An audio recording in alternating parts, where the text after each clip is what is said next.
मुर्दा शरीर चलते हैं तांत्रिक प्रक्रियाओं में। जब कोई मरता है या जब किसी को डॉक्टर मृत घोषित करता है, वो पूरी तरह से मरा नहीं होता। 5 से 7 मिनट तक वो ऐसे बर्ताव करता है जैसे वो जिंदा हो और फिर मर जाता है, ऊर्जा खर्च कर देता है। तो इसी पर आधारित है कि जब कोई मरता है तो भारत में ऐसी रस्में हैं। 14 दिनों तक अलग अलग तरह की रस्में हैं। जब शरीर छोड़ दिया जाता है, जब पैर गिर जाते हैं, तब आप चल नहीं सकते। मरे हुए लोग चल नहीं सकते, है ना? ये सच नहीं है। We can make them walk. हम उन्हें चला सकते हैं। भारत के तांत्रिक विज्ञान का पूरा संबंध इसी से है, मरे हुए इंसान को चलाना। मुर्दे चलते हैं तांत्रिक प्रक्रियाओं में। ऐसा कई बार हुआ है, लेकिन एक बार इतिहास में इसे रिकॉर्ड किया गया है। एक योगी थे, उनके जैसे कई हुए हैं और आज भी हैं। एक योगी थे जो ऐसे थे, उनकी उस चीज पर महारत थी जिसे सूर्य स्पर्श कहते हैं। इसका मतलब है स्पर्श। Okay. संपर्क, छूना, संपर्क या छूना। तो यह सूरज के स्पर्श की तरह है। योग का एक प्रकार है जिसे सूर्य स्पर्श कहते हैं। तो उन्होंने उस पर महारत पाई है। वे एक बोंग थे। बोंग मतलब एक बंगाली। तो वे वाराणसी में रहते थे और वे नियमित रूप से अपने गुरु के पास जाकर इसके अलग अलग चरण सीखते थे और इस पर चरण दर चरण महारत पा रहे थे। तो कई बार उन्होंने इसे सबके सामने प्रदर्शित किया कि अगर आप एक पक्षी लाएं, एक मरा हुआ पक्षी जिसे सभी ने जांचा हो कि वो वाकई मरा हुआ है, मरने का नाटक नहीं कर रहा है, एक वाकई मरा हुआ पक्षी, अगर वो पिछले 3 घंटों में मरा हो, वो सख्त हो गया। 3 घंटों में पक्षी सख्त हो जाते हैं। शरीर का कड़ापन पक्षियों में काफी जल्दी होता है मनुष्यों की तुलना में, क्योंकि एक पक्षी के शरीर का तापमान, पक्षियों के शरीर का तापमान मनुष्य के शरीर के तापमान से बहुत ज्यादा अधिक होता है। तो जिस तरह से ये ठंडा होता है और जैसे कड़ापन आता है, वो पक्षी के शरीर में कहीं जल्दी होता है मनुष्य की तुलना में। तो पक्षी के मरने के 3 घंटों के बाद अगर आप उसके पास पक्षी लाते थे एक साधारण मैग्नीफाइंग ग्लास से, वो भी सीधी धूप से नहीं, शीशे से आ रही धूप से, अगर आप बाहर खड़े हों और शीशे से धूप अंदर भेजें, उस प्रकाश का मैग्नीफाइंग कांच द्वारा इस्तेमाल करके वे पक्षी को जिंदा कर देते थे। वो बोलता था, उठ बैठता था, चलता था और उड़ता था। वो कुछ देर आसपास उड़ता था और फिर से गिरकर मर जाता था। तो लोगों ने पूछा, आप इसको जीवित क्यों नहीं कर सकते? उसने कहा, मैं इतना ही जानता हूं, मेरे गुरु ऐसा कर सकते हैं। मैं अभी सीख रहा हूं, लेकिन वे अब तक लगभग 70 साल के हो चुके थे। तो उनका दुर्भाग्य था।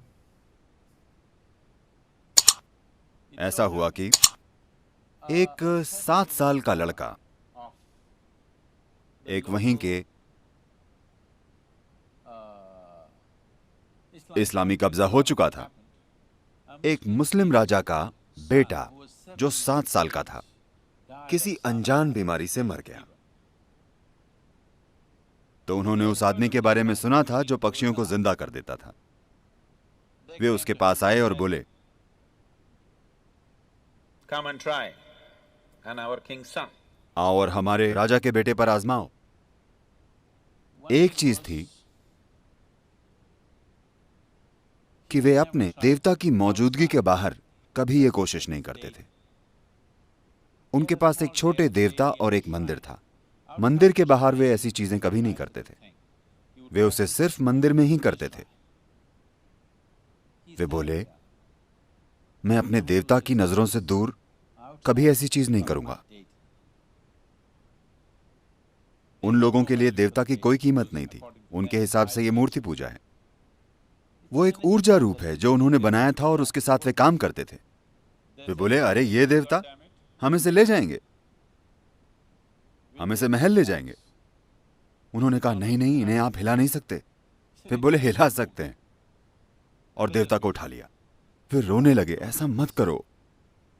जब उन्होंने देवता को उठाया और जब उन्हें खींचने लगे, तब योगी बोले, मैं नहीं आऊंगा, मैं ऐसा नहीं करूंगा, मैं ये नहीं करूंगा। वे तब गुस्सा हो गए जब वे लोग देवता को उठाकर खिलौने की तरह बाहर ले जाने लगे। वे बोले, मैं आपके राजा के बेटे को जिंदा नहीं कर सकता। अगर मुझे आता भी होता, मुझे नहीं आता, लेकिन मुझे आता होता तब भी मैं नहीं करता। तब वे उन्हें बालों से खींचते हुए राजा के पास ले गए और वे बोले, मैं ये नहीं करूंगा। तो उन्होंने उनके वहीं टुकड़े कर दिए। और जब ये सब कुछ हो रहा था, तब उन्होंने देवता को गिरा दिया और वो टूट गया। और उनके कुछ शिष्य थे जिन्हें वे सिखा रहे थे, वे सब उन्हीं के साथ खत्म हो गया। लेकिन इसे स्पष्ट रूप से रिकॉर्ड किया गया है बहुत जिम्मेदार लोगों के द्वारा कि वाकई कई बार उन्होंने ऐसा किया कि वे एक मरे हुए पक्षी को जो 3 घंटों से ज्यादा पहले मर चुका है, उसे वाकई खड़ा कर देते हैं और वो उड़ने लगता है काफी लंबे समय तक, यानी 1 घंटे से ज्यादा तक। और वे बार बार कहते थे कि मेरे गुरु इस पक्षी को जिंदा कर सकते हैं, इसे पूरी जिंदगी दे सकते हैं, वो जितना भी समय हो, और मेरे गुरु इंसान के साथ भी ऐसा कर सकते हैं। ऐसे बहुत से योगी हुए हैं। दक्षिण भारत में एक और योगी थे। So usually they don't… This is a kind of a fringe yogi, this bird yogi. This is a fringe yogi, this is not the mainstream. वे मुख्य धारा के योगी नहीं थे, ये एक मुख्य धारा के योगी थे। तो लोग उनके पास आशीर्वाद के लिए आते थे और उनके आसपास चीजें होती थी। वे कर्नाटका में रहते थे, दक्षिणी पश्चिमी कर्नाटका में, या दक्षिणी कुलेकाल के पास कहीं। और लोग उनके पास इकट्ठा होते थे। एक बार ऐसा हुआ, एक युवा लड़का मर गया। माता पिता उसे लेकर आए और बुरी तरह रोने लगे। तो उन्होंने उनकी हालत देखी और उन्हें शायद ये पता चला कि इस लड़के का मरना शायद जरूरी नहीं था, ये किसी हद तक एक दुर्घटना है।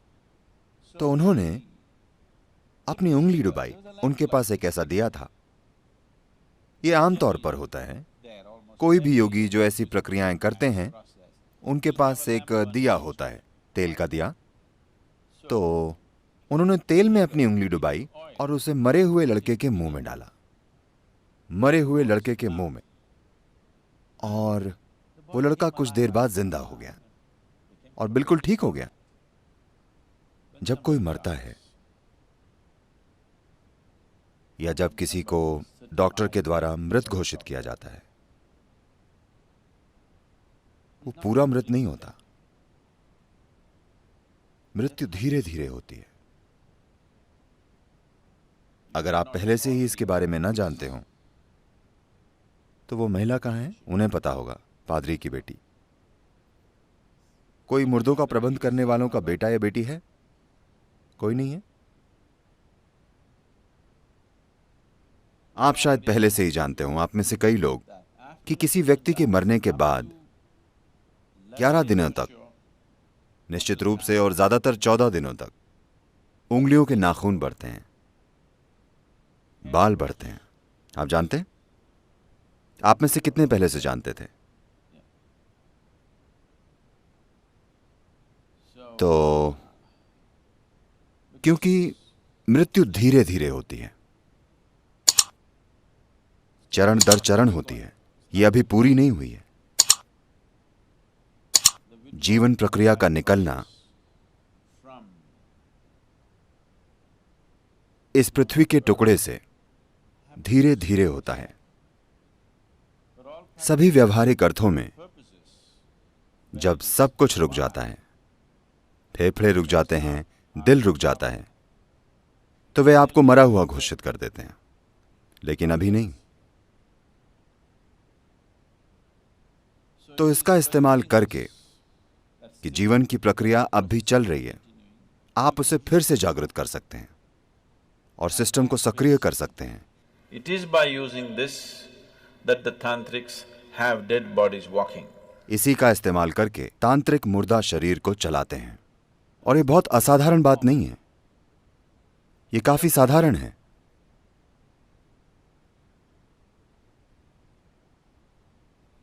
और कभी कभी वे इस पर काम कर रहे होते हैं जब दाह संस्कार चल रहा होता है। ऐसा कई बार हुआ है, मैंने खुद नहीं देखा, पर मैं ऐसे लोगों को जानता हूं जिनके पास झूठ बोलने की कोई वजह नहीं है और वे झूठ नहीं बोलेंगे। ऐसे लोग, उन्होंने वाकई एक जलते हुए शरीर को उठकर चलते हुए देखा है।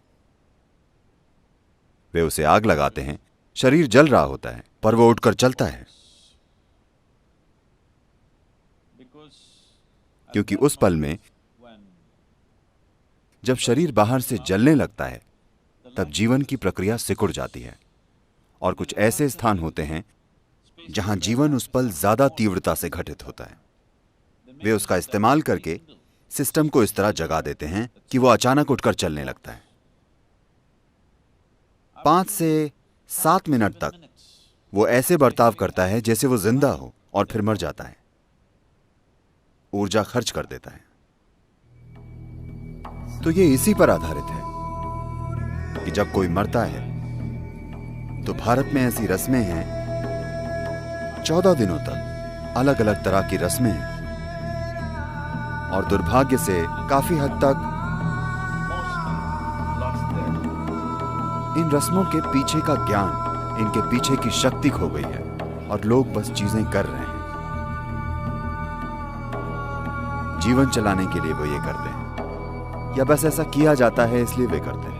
बहुत कम लोग वाकई समझते हैं कि इसका महत्व क्या है, क्योंकि जीवन ऊर्जाएं धीरे धीरे जाती हैं। वे इसमें इतना गहरी चली गई हैं, शरीर की हर कोशिका में। वे बस पुफ से नहीं चली जाती। व्यावहारिक रूप से शायद व्यक्ति मर जाए, लेकिन पूरी तरह से नहीं मरता, वो धीरे धीरे मरता है। तो हम इस प्रक्रिया को तेज करना चाहते हैं। हम नहीं चाहते कि कोई धीरे धीरे मरे। धीरे धीरे मरना यातना हो सकता है ना? धीरे धीरे मरना भयंकर कष्ट है ना? तो ये यातना हो सकता है। तो हम चाहते हैं वो जल्दी जाए। उसके मरने के बाद सबसे पहली चीज है पैरों के अंगूठों को बांधना। क्या आप अब भी ऐसा करते हैं या नहीं? अंगूठों को बांधना, क्योंकि अगर आप अंगूठे ना बांधें तो शरीर के निचले हिस्से से जीवन अंदर आने लगेगा। वो जीना चाहता है, क्योंकि शरीर की सभी कोशिकाएं मरी नहीं हैं, वे अब भी जीने की कोशिश कर रही हैं। वे ऊर्जा खींचने की कोशिश करेंगी। जब वे ऊर्जा खींचने की कोशिश करेंगी तो कुछ शक्तियां शरीर में घुसेंगी। आप नहीं चाहते कि आपके प्रियजन के साथ ऐसा हो, तो जैसे ही वो मरता है आप अंगूठे बांध दें। अब कोई बाहरी सहारा नहीं होगा, वो काफी जल्दी जाएगा। अगली चीज है, आप उसे पानी से धो दें, क्योंकि जब आप मृत व्यक्ति को धोते हैं, जब आप जीवित होते हैं और कोई आपको नहलाना चाहता है और आपके चेहरे पर पानी डालता है, आपको लगता है आपको परेशान किया जा रहा है। जब आप बच्चे थे, आपकी मां आपको नहलाती थी, क्योंकि हम शावर का इस्तेमाल नहीं करते थे बल्कि पानी डालते थे, तो वे हमेशा आपके सर पर ऐसे हाथ रखती थी ताकि पानी यहां ना आए और आप परेशान ना हो। लेकिन कोई और नहलाता था तो वे बस पानी डाल देते थे और बच्चे ऐसे करते हैं, हाँ या नहीं? तो अगर आप बस चेहरे पर पानी डालें तो ये मृत व्यक्ति पानी से परेशान हो जाता है। अगर कोई भी छोटी सी गतिविधि हो रही है तो वो रुक जाती है। तो गरिमा से जीना और गरिमा से मरना बहुत महत्वपूर्ण है। मृत्यु कोई अजीब विषय नहीं है जिसके बारे में हमें बात नहीं करनी चाहिए। ये यहीं मौजूद है, हम सभी के लिए आगे बढ़ रही है ना? धीरे धीरे परिपक्व हो रही है। एक दिन ये पूर्ण हो जाएगी। ऐसा लंबे समय के बाद होने दीजिए, लेकिन फिलहाल ये परिपक्व हो रही है ना?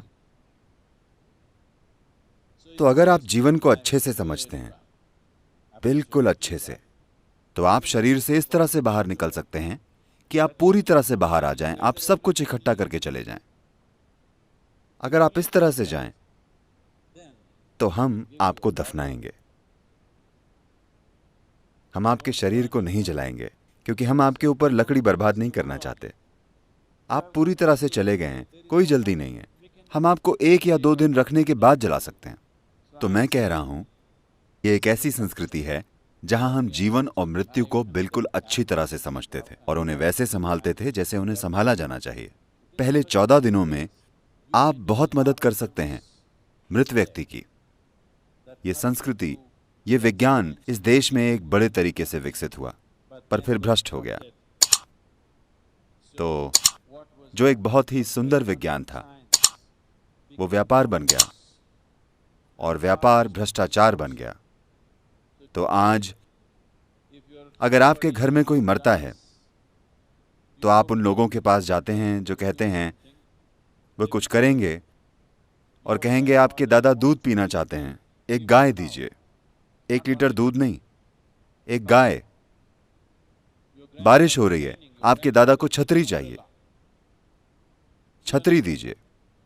आपके दादा कांटों पर चल रहे हैं, उन्हें चप्पल चाहिए। देखिए, आप अपने दादा के बारे में चाहे जो भी जानते हो या ना जानते हो, आप एक चीज जरूर जानते हैं कि वे अपना शरीर यहीं छोड़कर चले गए। जब वे अपना शरीर ही छोड़कर चले गए तो छतरी, कपड़े, चप्पल, ये ठीक नहीं है, हाँ? लेकिन दुर्भाग्य से ये ऐसा हो गया है। तो हम फिलहाल एक प्रक्रिया के द्वारा लोगों को ट्रेनिंग दे रहे हैं ताकि वे इस तरह की सेवाएं दे सकें। लेकिन आपको कभी भी इसे अपना काम नहीं बनाना चाहिए, बस एक सेवा की तरह। अगर आप भेंट करना चाहते हैं तो हम आपको ये चीजें करने की ट्रेनिंग दे सकते हैं, बिल्कुल ठीक से। ये बहुत ही महत्वपूर्ण चीज है जीवन में। ये एक बहुत ही महत्वपूर्ण पहलू है। जब कोई अपना शरीर खो देता है तो पूरी तरह से लाचार हो जाता है। उसे मदद चाहिए और उसकी मदद की जा सकती है, लेकिन अशुद्ध और भ्रष्ट हाथों से नहीं। कोई इंसान जो परवाह करता हो, कोई इंसान जिसमें इसकी जरूरी समझ हो। अगर आप ऐसी चीजों से गुजरना चाहते हैं, ऐसी ट्रेनिंग से, तो ये उपलब्ध है। हम अपने खुद के दाह संस्कार स्थान भी शुरू करने वाले हैं। कोयंबतूर में हमारा ईशा सुडुगाडु है। आपको पता है? नहीं पता? कम से कम मरना कहाँ है, अब आप ये जान गए। और अगर आप में से कुछ लोग ट्रेनिंग लेते हैं तो आप ये सेवा दे सकते हैं, और ये बहुत ही महत्वपूर्ण सेवा है। लोग इसकी कीमत नहीं समझते आजकल की दुनिया में। आजकल की दुनिया इसकी कीमत नहीं समझती, लेकिन ये करना बहुत ही महत्वपूर्ण है।